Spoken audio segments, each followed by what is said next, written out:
Everybody, and welcome. My name is Heather, and we are live at Children's Book World, and we are really live because we actually have friends and fans and family here. Say hi, everybody. Woo!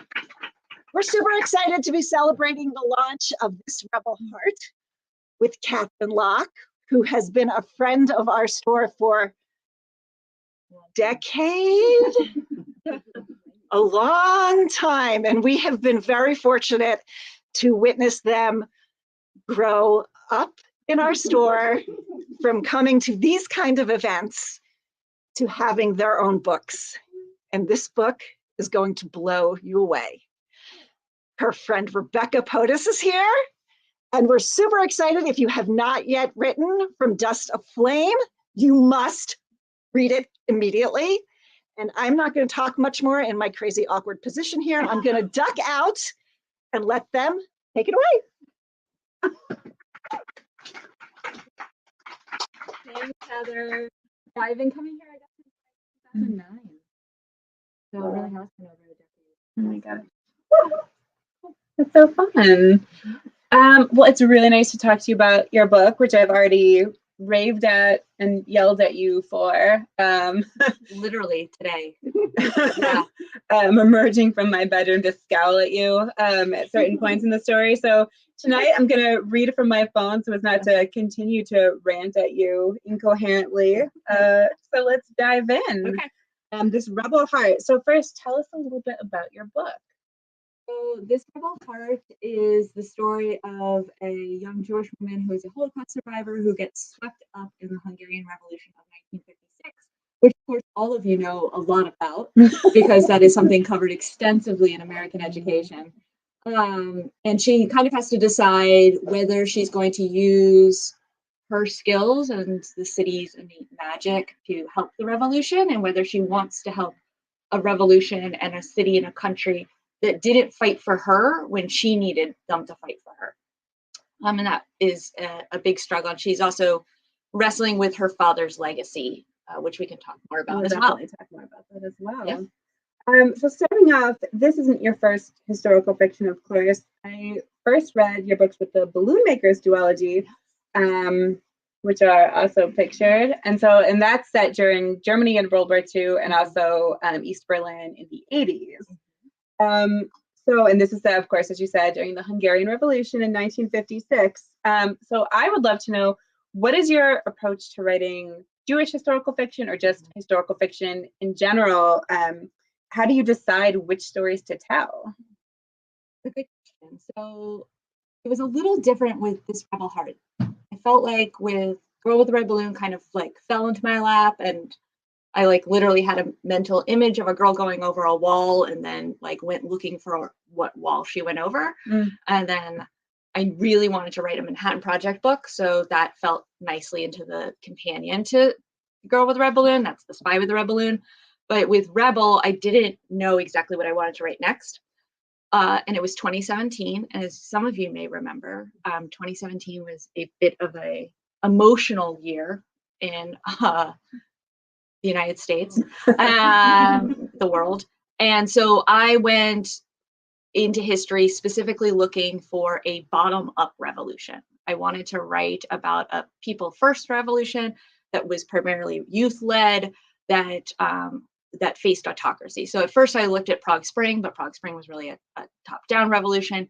And so I hit the Hungarian Revolution and was like, I have a degree in political science. I studied Ukraine and Russia, and yes, it's been a fun time for someone who studied Ukraine and Russia, but I hadn't learned anything about the Hungarian Revolution. So the more I read, the more I was like, this is a story that I would like to tell.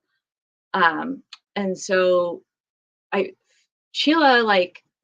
so I started writing Sheila first, and then did the math on her age and realized that she would have been born in 1937, which would make her a Holocaust survivor.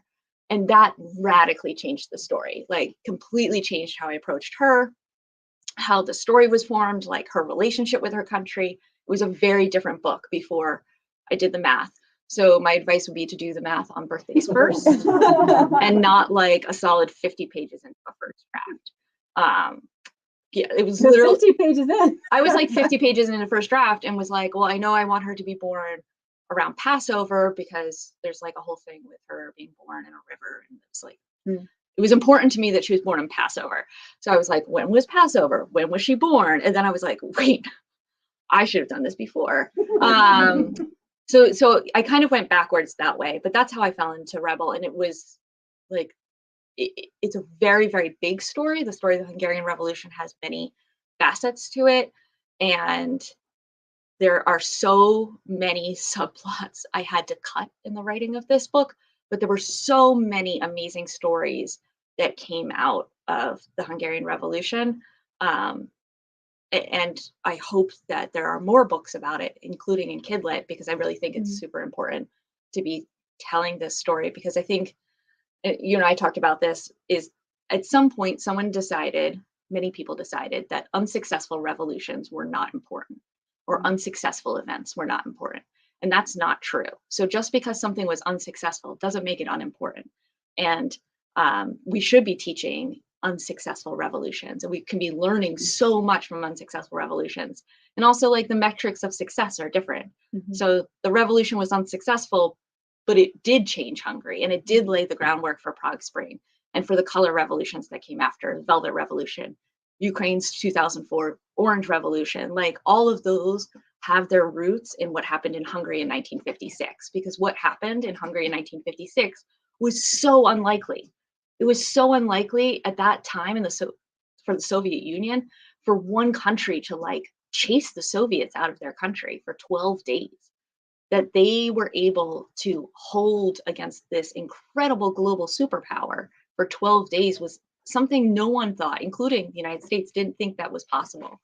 And it really showed some weaknesses in the Soviet system, and it really exposed a lot of people in the West and in Western Europe, particularly, to the need to support people and people-led revolutions in the Eastern Bloc.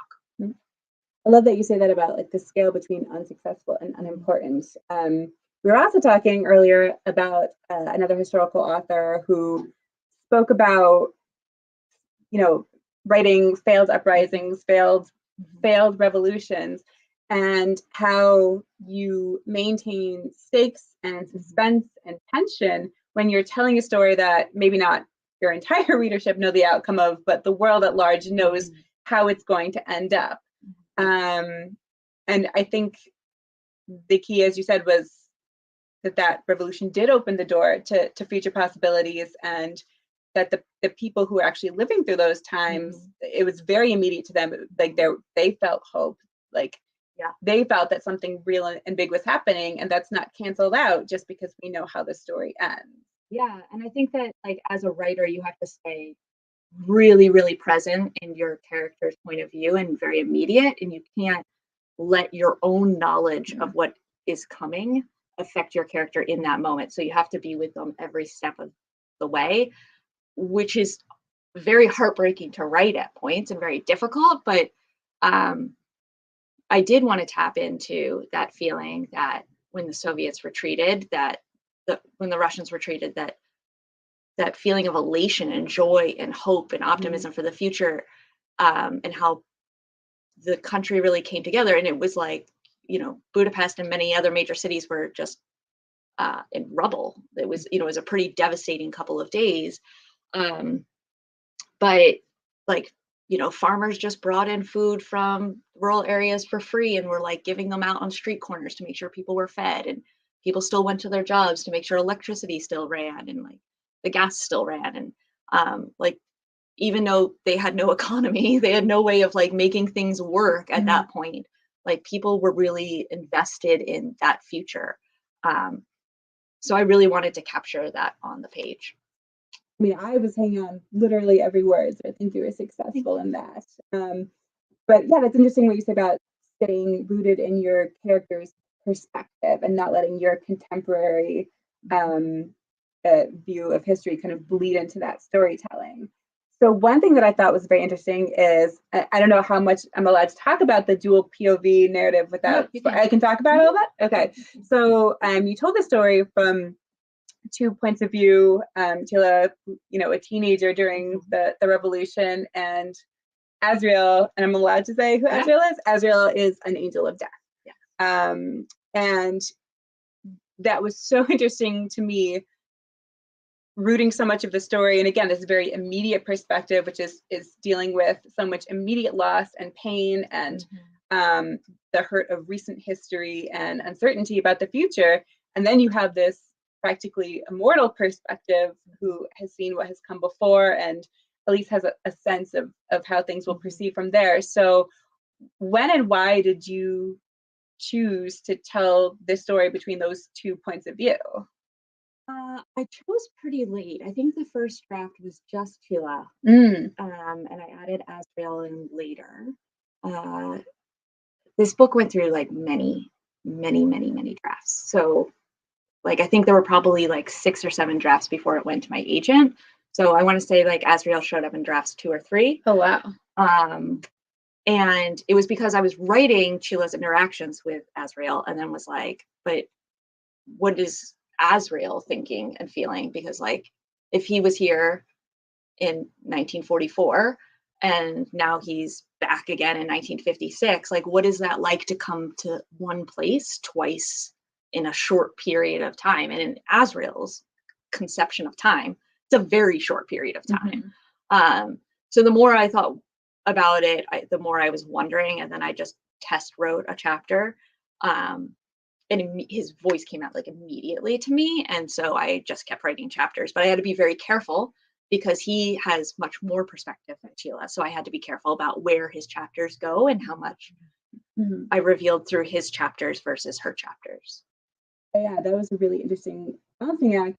Yes. And that's interesting that he came in later in the novel, because I feel like you couldn't possibly lift his perspective out of the story now and have it be the same story. It would be a wonderful story, but it would be a very different story. Yeah, and we added more Azriel. That was probably the biggest change in revisions, is that we added Azriel.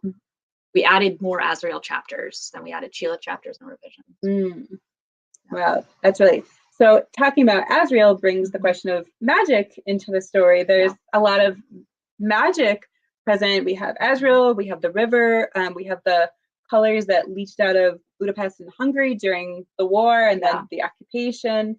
And you have all of these fantastical elements braided with history and these very real events. So I would love to hear about how you developed that magical system and how you went about deciding where to place magic within this historical context.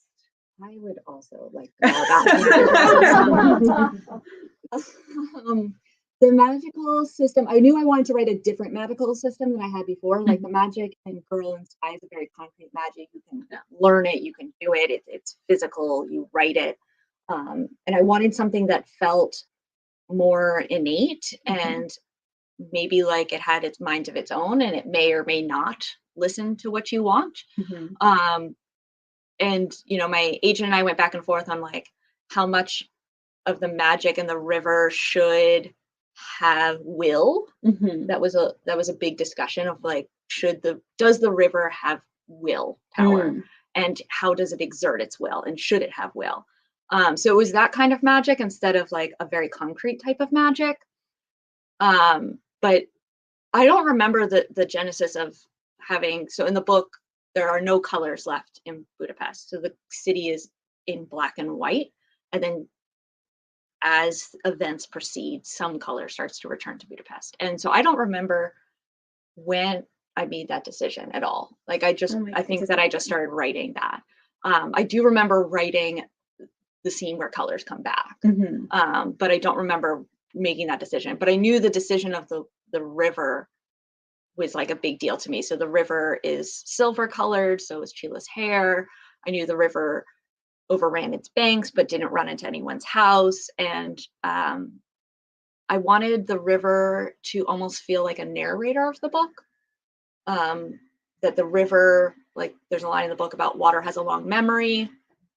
That the river had a perspective that was even longer than Azriel's. And I wanted that to come across in the book. So it was a little more like just trying a different magic system. It's also the first time I wrote in third person. Like I was Mhm. just kind of testing different things to see what worked. Yeah, the river felt very much like a witness to the story, Yeah. and that added so much dimension. And I love about this magical system. I don't want to say it was like unapologetic, but it just was. Yeah. It existed, and there wasn't a lot of time spent, at least for us as a reader, like for our benefit, unpacking it or explaining it. You just saw it as you went along and accepted it and moved forward with your life. Yeah. At the beginning, like the first couple of chapters, when Sheila wakes up, it says like when Sheila slept, she pulled apart from herself. And like my editor was like, do you mean this literally? And I was like, I don't know. And she was like, I'm gonna take it as literally. And then I think she changed her mind. She's on the chat right now, so she'll tell us. But yeah, there was like a discussion about like, is she literally falling apart every night when she goes to sleep and then putting herself back together?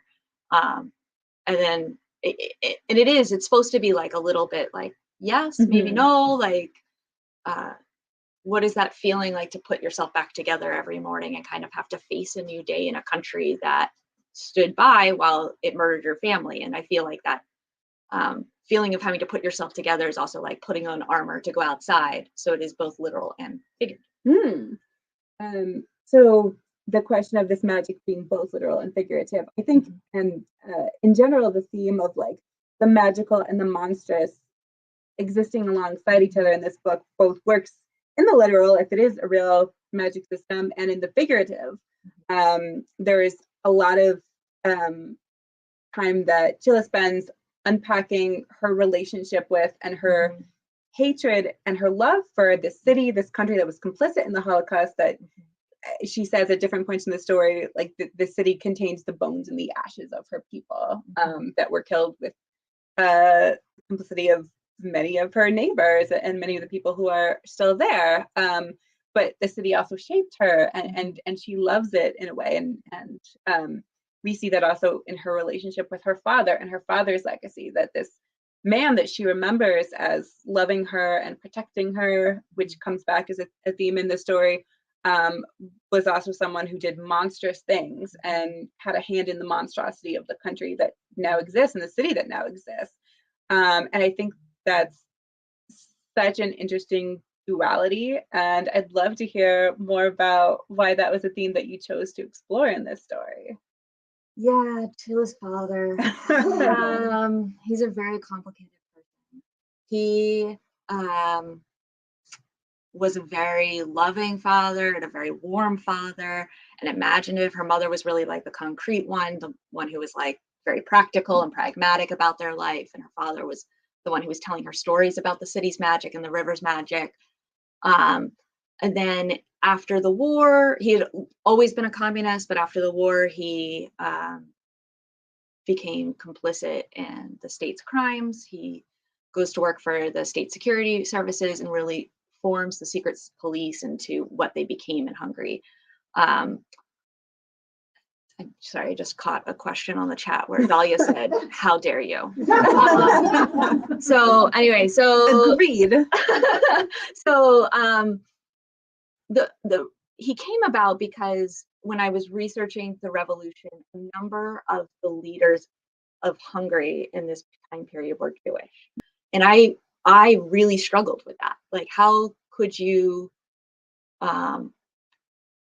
be complicit in crimes after you had just survived and witnessed like the worst atrocity in European history? Like, how did you mentally wrap your head around that? How could you do that? And so I, like, a lot of what Sheila tries to go through with her father is like a lot of what I tried to navigate myself when I was reading about some of these people. And it was those are really difficult questions of like, why did people do what they did? How can you be a warm and loving person on one hand and protect your family, like literally with your life, but also be the person who tears apart families on one hand? And so that was something that I was coming across in research. And then it was something that was happening here, right? So 2017, 2018, there were concentration camps on our border, there still are, where families were being separated, and the people doing the separating were still going home to their families at the end of the day. And they were still hugging their kids and kissing their kids goodnight and reading them bedtime stories. And so that was something that I was like, but then you go to work the next day and you tear toddlers out of their mom's arms. Like, how can you do that? And so I kind of wanted to delve into that. So I kept an actual, so Simon shows up in the book through journal entries, and I kept an actual journal, and I tried to find it, Heather. I'm sorry, I was not able to find it. It's somewhere in my apartment. I kept an actual journal, and I worked on it on the flight to and from Hungary when I went over there for research. And like, I really wanted to document his belief in a better future, and then his descent into something where he was like, well, for a better future, we have to do terrible things now. And like what that did to him as a person, and how he kind of, that warped him as a person. The means justifying an end that he was never going to see.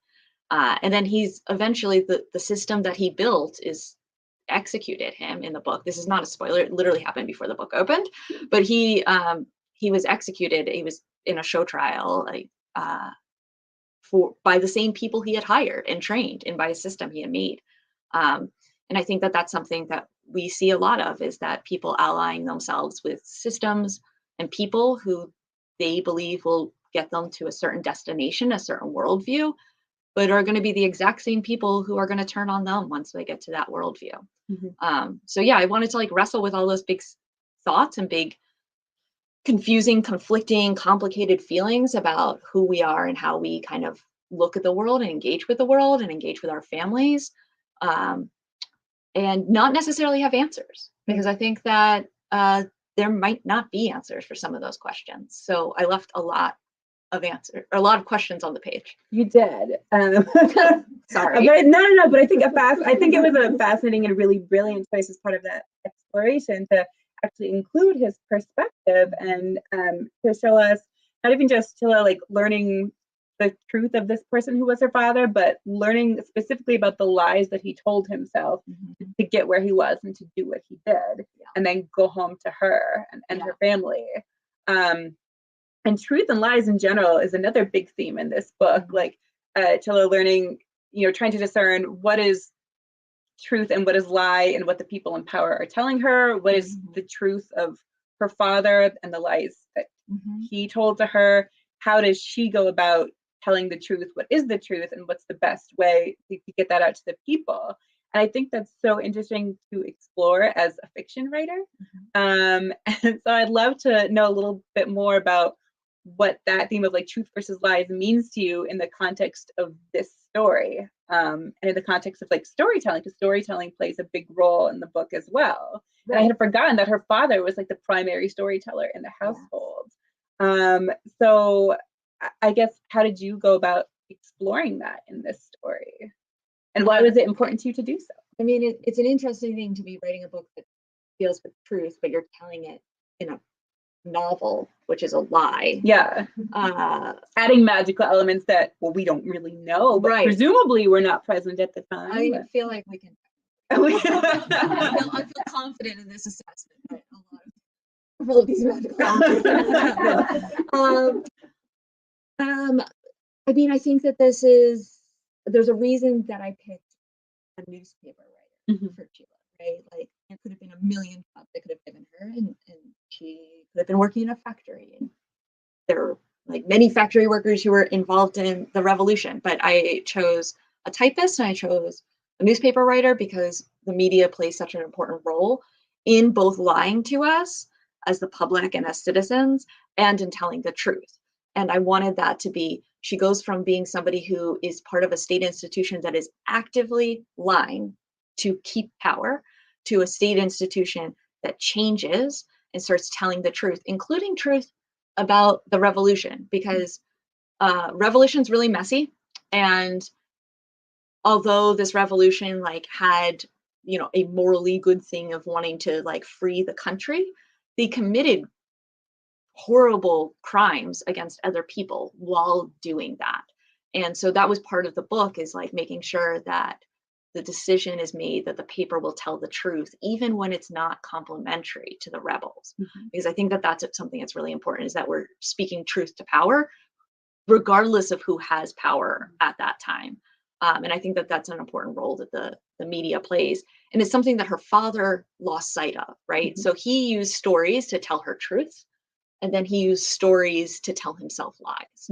And I wanted her to be able to recognize that in herself, and to be able to course correct and not repeat the path that he took. Love that an endpoint for her character arc, or not an endpoint, but a very significant step forward in her character arc. I think that's also an interesting reflection of you as a storyteller. I mean, like this is a fantastical version of history, but you're also striving to tell the truth through story. And I love that that was reflected in Kayla's journey as well. And that like the way forward was truth. Which is something I talk about a little bit in my book as a segue, that we've talked about how our books are in kind of like close conversation. Do you think that's like a Jewish storytelling tradition, or just a historical storytelling, or I guess? I mean, we're like about to come up on Passover, where we tell the exact same story. Like, it is the exact same story that we've been telling for thousands of years to tell the truth, right? And to also to galvanize us towards action. Like, the purpose isn't just to like walk through the Seder. The purpose is to like actually have conversations and discussions about what it means to be in slavery, what it means to be free, and how those things are reflected in our current world, and like how we, and now in freedom, have obligations back to the world, right? So I do think that that is something that is part of Jewish storytelling, and you see not just in our work, but in many Jewish creators' works. But yeah, we didn't talk to each other about our books, but our books are very similar. I feel like there are scenes that are in direct communication. So in her book, the grandmother writes emet for the golem and sugar, and in my book, the aunt writes emet and flour for the golem. That's like an eerily specific. And the making of the golem was very similar. I love They're both queer. Both have, I think, touch upon the Holocaust, but I think that's really interesting what you said earlier, is that you kind of wrote backwards and figured out, because so much of, and this is not a value judgment, but so much of Jewish historical fiction is typically rooted in the Holocaust. It's like a defining event. Of course, we need those stories, but there's so much more of Jewish history and Jewish stories to be explored. And so I think that's fascinating that you started in this other, much, I think, lesser known pocket of history, and kind of traced it back to, of course, these events had roots in the Holocaust, which had roots in earlier events. And I think that, I think there's a perception that the Holocaust killed all European Jews, or the Jews that were left all left and went to the United States, Canada, the UK, and Israel. Like, there's this perception that there were no Jews left in Europe, but that's not true. Like, many Jews went home, and many of them stayed, and particularly in countries like Hungary was a slightly different case because they were allied with Germany. So Jews weren't deported there until 1944, so fairly late in the war. So many Jews, especially in Budapest, like, were able to go into hiding, or like, there was a Swiss diplomat who bought a glass factory and hid Jews in a glass factory. So many Jews survived and stayed and put down roots and came back to Hungary. So I wanted to tell that story too, of like, what was it like to stay, to not leave, to choose to come back, or to choose to stay, even though at the beginning of the book, Sheila is considering and actively has plans to leave. What was it like for her family to say, like, I'm going to go back to this place? Because that is true of many Jewish families. She says that it's both unthinkable to imagine leaving, and it's unthinkable to imagine staying in this city. And again, as she explores later, like, fighting to free a city that had no interest in her freedom, very recently. So speaking of the rich tapestry of Jewish storytelling, we're in a little bit of a Jewish fantasy, Jewish historical YA boom right now. I know our stories are in conversation. Are there other books that you would recommend if someone came to the Triple Heart and absolutely loved it, as you all will, of course? What other stories do you think it's in conversation with right now that you would recommend? I feel like I'm a broken record about this book, so I apologize for everyone who's going to hear me say this a million times. But The City Beautiful, was just like outstanding. It's like one of the only books that I've read and been like, this is a perfect book, and also furious that I didn't write it. I mean, it is just so good. I won the Cindy Taylor honor, or Cindy Taylor Award. It's an outstanding book. And another like pocket of maybe lesser known Jewish history. Yeah. So it's about a Jewish community and the World's Fair in Chicago and a serial killer, but also lots of Jewish monsters. And I highly recommend it. It was mythology. It's like just on that side of horror where I was like, I'm uncomfortable and scared at all times. But it was so good. I couldn't stop reading it. The language is just beautiful. So yeah, that one for sure. I have not read it yet, but Alison Saff's new book is a secondary fantasy, but very Jewish, and I'm very excited. Far Wilder Magic. Far Wilder Magic is so interesting because it feels like such a Jewish story to me, but it has these like basically parallel communities to Judaism, Catholicism, Protestantism. But it's fascinating when we talk about what makes a Jewish story that like that. I mean, that story. Everything I've heard about this story, I was like, oh, that's gotta be. I was assuming it's Jewish. I have not read it yet. It just came out. The story, Allison, if you're here on the same day. It is. And I'm missing one. There's a lot. There's some really good books. There's also, while I'm recommending books, Lynn Miller Lockman has a book coming out this fall called Porch about Prague Spring, which I am so excited that someone is doing Prague Spring YA. So highly recommend picking that up. Lynn is a genius writer. So highly recommend that one. Definitely gonna get that one. Yeah. So are there other pockets of history or Jewish history that like, and you can save this for keep it mom if you have plans or don't want to give everything away or tip your hand just yet, but are there other moments in Jewish history that you particularly think are absolutely ripe for storytelling or just history in general? Yes. But you can take a pass on saying, can I just say yes? You can just say no, yes. I mean, I really hope that someone writes a Jewish mob YA. I feel like there's like a fantastic Jewish mob YA that is out there that is probably not my thing to write, but I feel like you can make a really good historical thriller out of it. Aiden, if you're here, please write that. As I said, you must become a book packager so you can assign these brilliant stories to other people. Rebecca's heard all of my ideas that I'm like, I can't write this, but someone should over the last 24 hours. But yeah, I think there's a really good Jewish mob book that can be out there. Because I think that so here's what I'll say is that for a long time in Jewish YA, I think that we were afraid to write books that didn't have very morally good Jewish characters because we were afraid it would be bad for the Jews, which is a phrase that like lots of Jews will recognize, but there was this fear that like if we write the community. Think of the community. You don't want to draw attention from anti-Semites. You don't want to justify anti-Semites in any way or give them any fuel or anything like that. So I think that there was this fear of this, but I do see that we have so many diverse Jewish YA books now that there is room for writing complex Jewish characters, including writing about the Jewish mob, which I think 5 years ago no one would touch with a 10-foot stick, but now we're like, oh, we could write Jewish mobsters and like tell a cool story and not have anyone come back and be like, I knew it, those Jews. So yeah, I feel like there's a good Jewish mob story and there's a lot of complex Jewish stories that are out there. I would love to see one set like not just pre-war immigration, but there was like a huge influx, especially of German Jews in like the late 1800s. I would love to see a story that was set before the turn of the century with Jewish immigration, because I think there's some neat stories to tell there.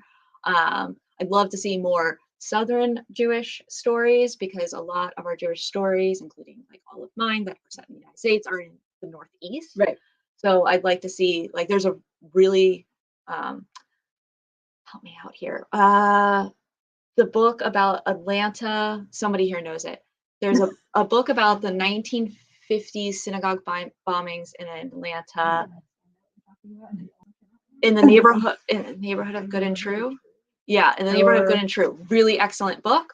Want to see more about historical Jewish communities in southern towns, because I think that there is a rich history there, and I'd love to see more of it. So those are all the books that I would like written that I am not writing. I think with obviously increased presence on bookshelves comes less pressure to be like the ideal representation of a certain marginalized group. So as we have more Jewish books on shelves, we have wonderfully more marginalized Jewish authors who are intersectional, putting their books out there and gaining access to publishing. We are starting, well, we've been seeing some really rich perspectives and some fascinating stories that aren't just, you know, one character is like the moral center, or good and bad, but speak to like the complexity of the Jewish community, which is long and varied and has its own drama. And and it's I just mean, I can see it in fascinating. my own writing. Like Ellie and Benno of Girl with the Red Balloon are like very morally good. Like I was very careful. Like both of those characters are very, very good. They don't step out of line anywhere. And then like with Spy, I started to have like some more wiggle room on who makes morally questionable decisions. And this one I was like, and some of the Jews are bad people. But I know that I'm going to get blowback, and I'm not going to get blowback from non-Jewish people. I'm going to get blowback within the community because there is just that fear. So I hope but it that is true through storytelling. Like as you said, like these figures existed in history, and we have to wrestle with that the way that Sheila wrestled with her father's legacy. And but I think that the more that we do it, the more comfortable people will be with it. So I agree. So the expansion of your books on shelves, the progression of your books. For my final question, how much can you say about what comes next for you? I can see my editor in the chat here. So Marissa, Dahlia corrected me that the book is called In the Neighborhood. For those looking at that book. Anyway, I am writing a book that in theory will be in 2024 if I finish it this summer. And it's a historical, but also a portal fantasy. And very, very, very, very Jewish. And very, very, very, very queer. But also has a marriage of convenience for those who enjoy a good marriage of convenience. And it is still YA. Cheering right now? Not yet. Thank you, Dahlia, for being like the third presenter at our always. Well, like, that's fantastic. I do that to her all the time. I'm virtual. She's probably sick of me doing that. This is payback. I love it. But yeah, so it has a title, but I can't reveal the title yet. But in theory, it'll be a 2024 book. Hang in there till next summer. Yeah. I can talk about it. I can. Oh God, don't use my website. My website is so out of date. You're just trying to get me yelled at right now. Don't look at the website. Valley Kitty on Instagram. Keep your eyes on the social media. Excellent. So, but I'm very excited about it, and it's fun to write a portal fantasy because one time I read an article from 2 years ago that said there could be a Narnia book.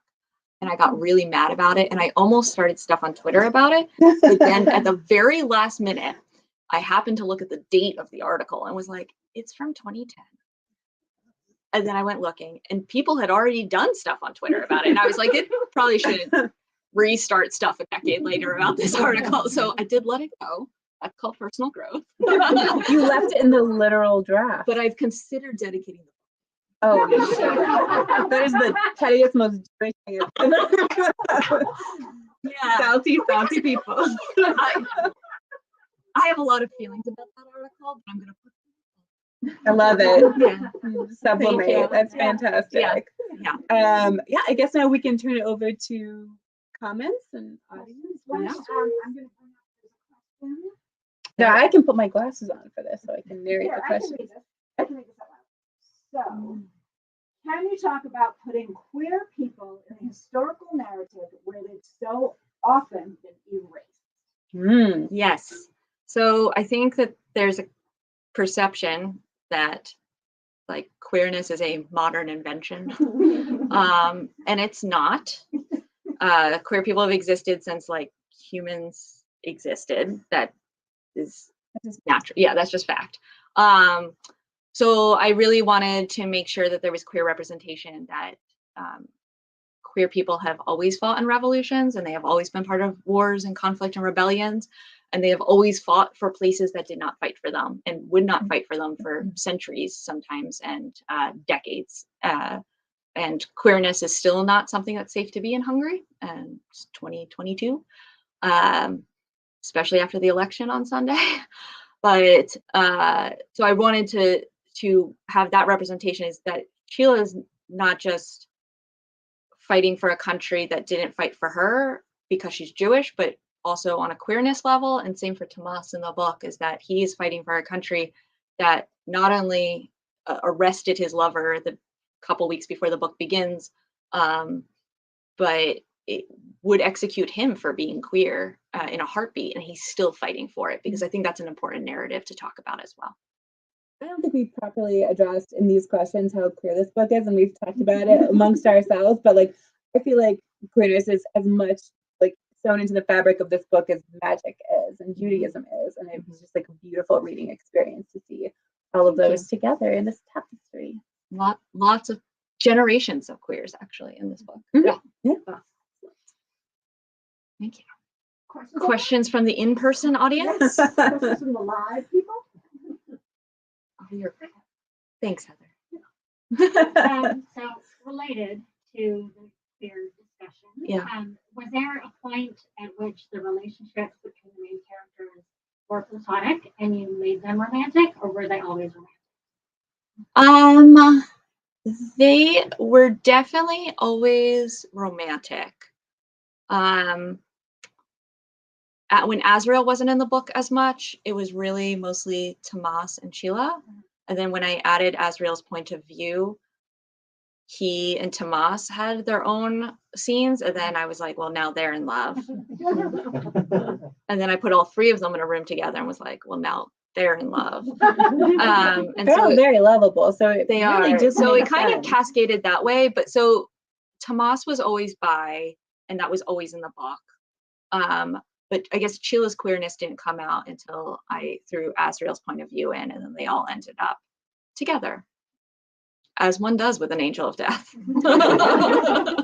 Yeah, that's a good question. Like, if not then when? This might be a very stupid question. It's not. Okay. But I definitely wasn't saying Sheila's name correctly. Yes. At all. Yeah. So I didn't know if maybe like for the sake of everyone also online, if you wanted to do like a little pronunciation primer, if there's any other names that would be. So that's a good question. I put in Azrael's pronunciation in early in the book, like phonetically out, so that people could read it, because like the Slavic version of this name is Sila or something along that. Yeah, I was also reading it. Yeah. Eventually, Yeah. So my agent is Czech, and she and I also had a discussion about this. So so you're not, that's not wrong. You're not alone in that. So but in Hungarian, the CS is a ch sound.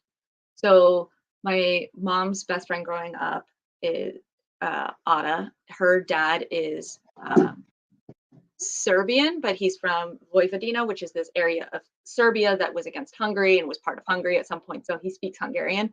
When I started writing this book, I like rolled into and was like, wrote down names and was like, can you pronounce this for me? And he would say it. And then I would be writing the phonetic while he was yelling about Hungarians, because he really doesn't like Hungarians. And then I'd be like, and then this name. And then I was like, okay, so I'm writing about the book about 1956 revolution. And he was like, okay. And I was like, what can you tell me as like background? And he was like, okay, so in the year 870. And I was like, this is the most Eastern European thing to happen. And Otto was like, Dad, Katie doesn't have a nightly. He was like, okay, in 1870. And I was like, but he gave me really good information. But it also taught me how to pronounce names. So Sheila, Tomas, Martin is pretty standard. Zendri is how you would say his last name. Ava is her mother. Ilona.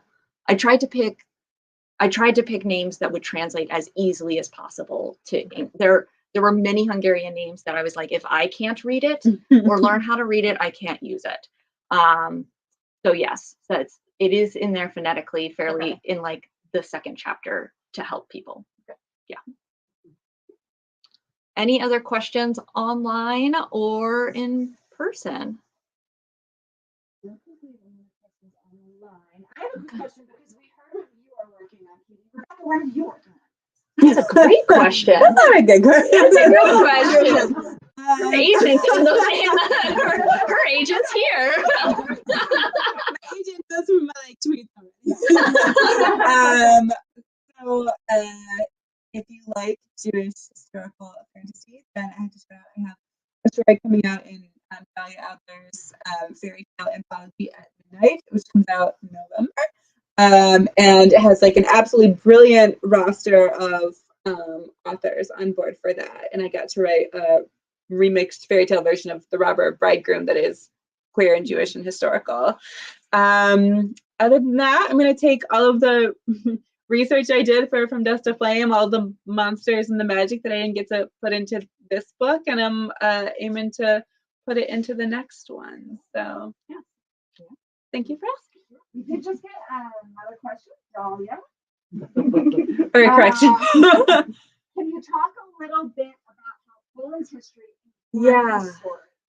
Yeah. So it's referenced in there, but the timing of Hungary's revolution is because Poland had just had some major reforms, which gets into like all of this like Eastern European politics stuff that I will try to not make terribly boring. But Poland basically went to Moscow and was like not happy, not enjoying this Soviet Union experience, would like this to be better.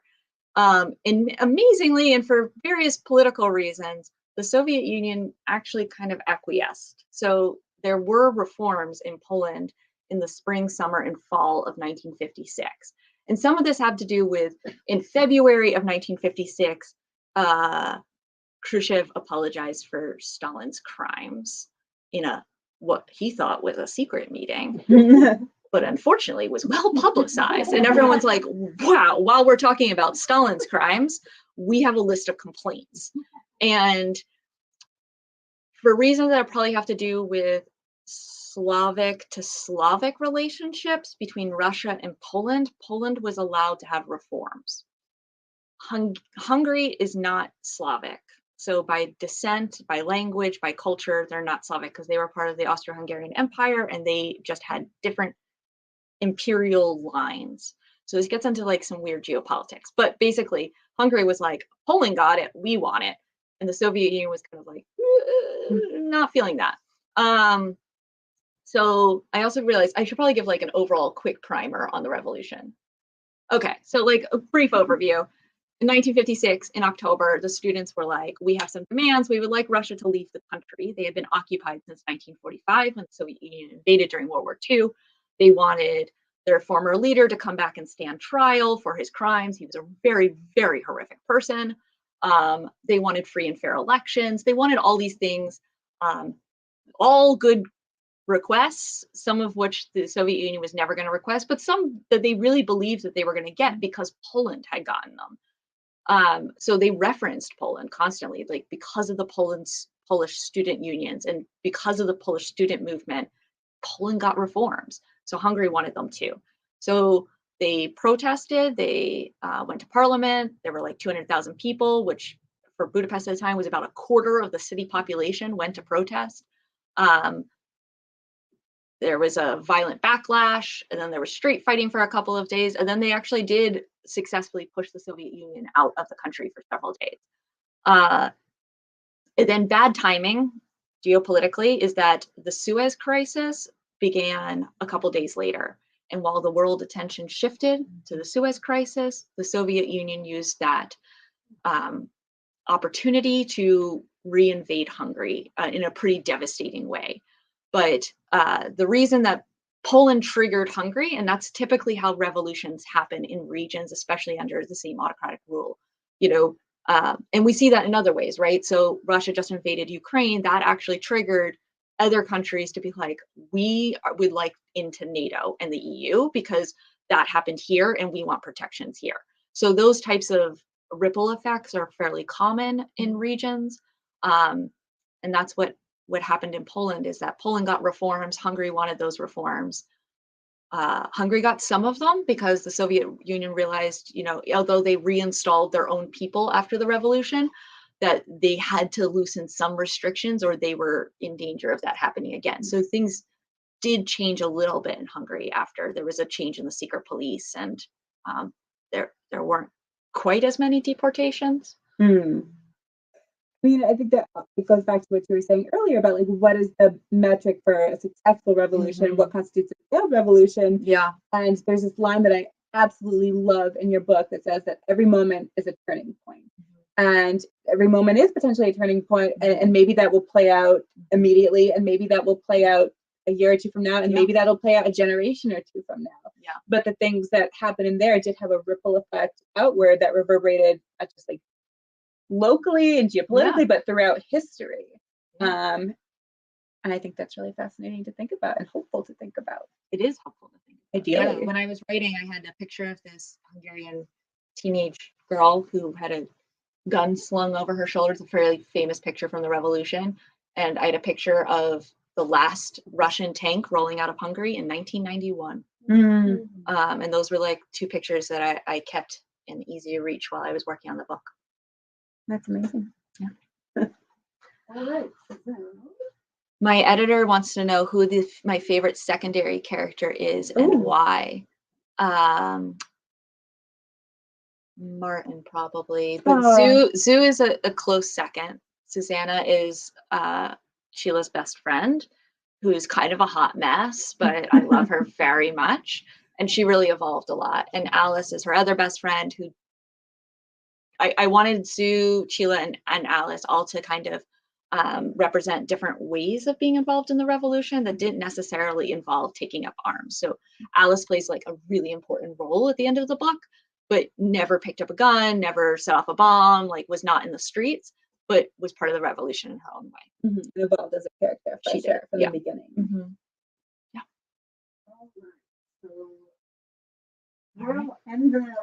Yes.